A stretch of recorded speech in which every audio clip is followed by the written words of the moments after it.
The night was quiet, the kind of quiet that feels heavy, like the world is holding its breath. Taylor sat on the edge of her bed, staring at her hands. They were trembling, though she couldn't remember why. Her nails were caked with dirt, and there was a faint smear of something dark, rusty almost, underneath her index finger. She rubbed at it, but it wouldn't come off. Her throat tightened as she glanced at the clock. 3:47 a.m. She had no memory of how she'd gotten here. No memory of the last few hours at all. This wasn't the first time. Over the past few weeks, Taylor had been waking up in strange places. Places she didn't remember going to. Once, she'd found herself standing in the middle of her kitchen, clutching a knife, the blade glinting in the moonlight. Another time, she'd woken up in her car, parked in an empty lot on the outskirts of town, her clothes damp with sweat and her hair tangled with leaves. Each time the same feeling, a deep, gnawing dread that settled in her chest and refused to leave. She stood up, her legs unsteady, and walked to the mirror. Her reflection stared back at her, pale and hollow-eyed. There was a scratch on her cheek, fresh and angry looking. She touched it gingerly, wincing at the sting. "What's happening to me?" she whispered, her voice trembling. The silence swallowed her words, offering no answers. The next morning, Taylor tried to shake off the unease that clung to her like a second skin. She went through the motions of her day, work, errands, a quick coffee with a friend, but her mind kept drifting back to the night before. The dirt under her nails, the scratch on her face, the way her heart had raced when she'd realized she didn't know where she'd been or what she'd done. That evening, she decided to take precautions. She locked her bedroom door and placed a chair under the handle, just in case. She even set up her phone to record herself overnight, hoping to catch whatever was happening on camera. As she lay in bed, staring at the ceiling, she told herself it would be fine. She just needed to see what was going on. Then she could fix it. Sleep came slowly, dragging her under like a riptide. When she woke up, the first thing she noticed was the smell, metallic, coppery, like pennies. Her stomach churned as she sat up, her eyes adjusting to the dim light. She wasn't in her bedroom. She was in a basement, cold and damp, the walls lined with shelves cluttered with tools and boxes. Her hands were sticky, and when she looked down, she saw they were covered in blood. Panic surged through her, sharp and electric. She scrambled to her feet, her breath coming in short, frantic gasps. There was a body on the floor, crumpled and still. A man. His face was turned away from her, but she could see the dark pool of blood spreading beneath him. Her blood. His blood. She didn't know. She didn't know.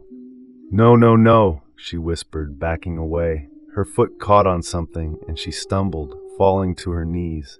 Her hands landed in the blood, warm and slick. She gagged, bile rising in her throat.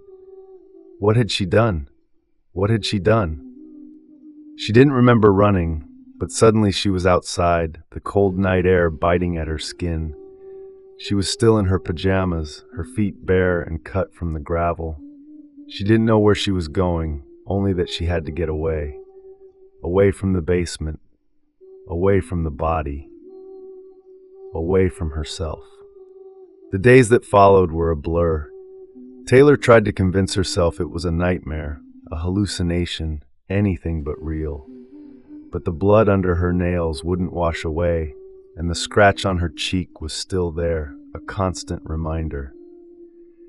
She avoided the news, terrified of what she might see. She stopped sleeping, too afraid of what might happen if she closed her eyes. But exhaustion eventually won out.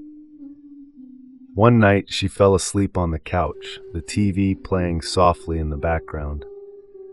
When she woke up, she was in the woods, the trees looming around her like silent sentinels.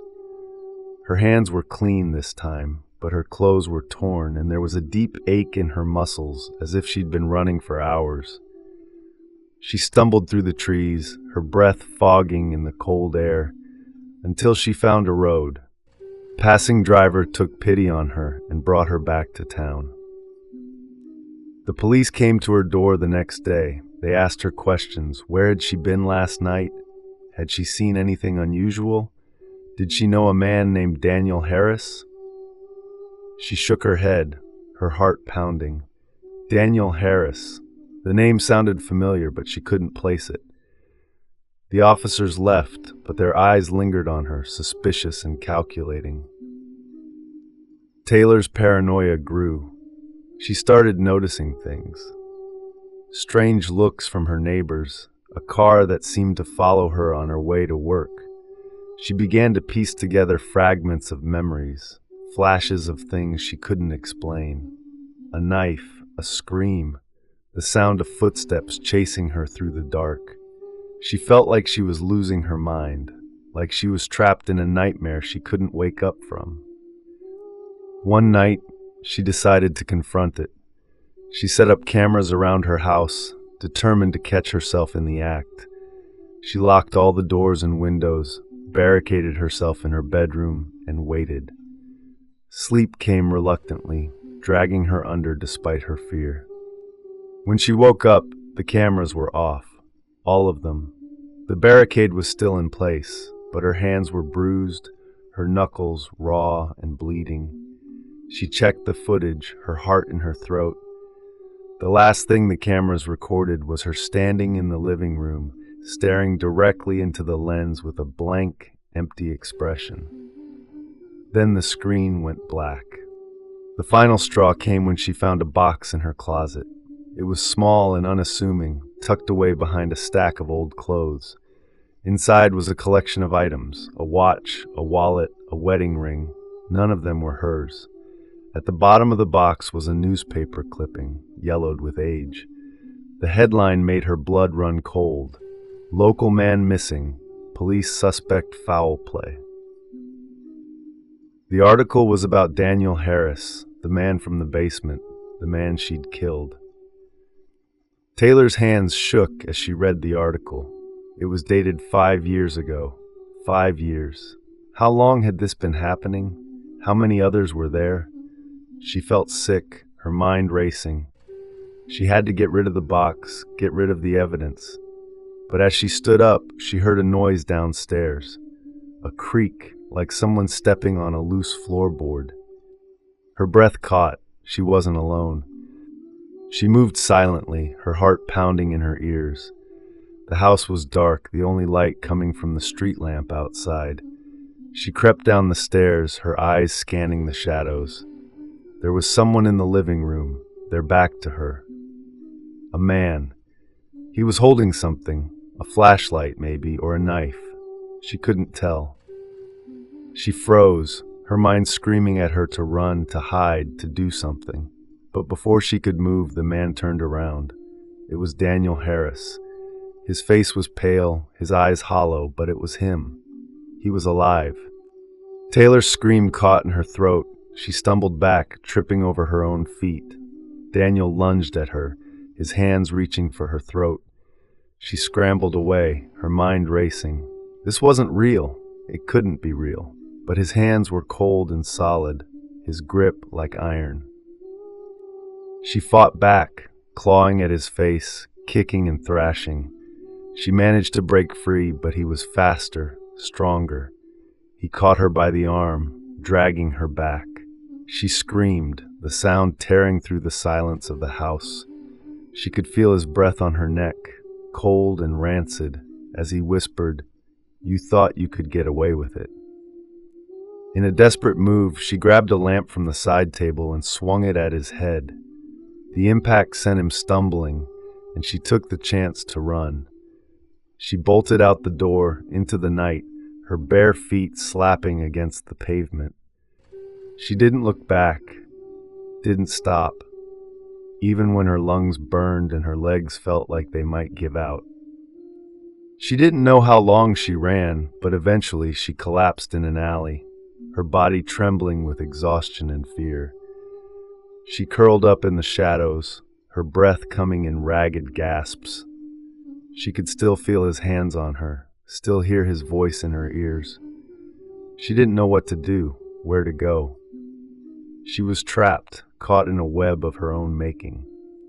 And somewhere in the back of her mind, a voice whispered, "This isn't over." If you enjoyed this tale of shadows and secrets, don't forget to hit that subscribe button and ring the bell so you never miss a story that lingers long after the screen goes dark.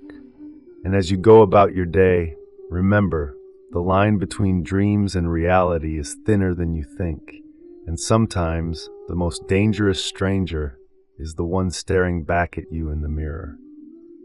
Until next time, sleep with one eye open.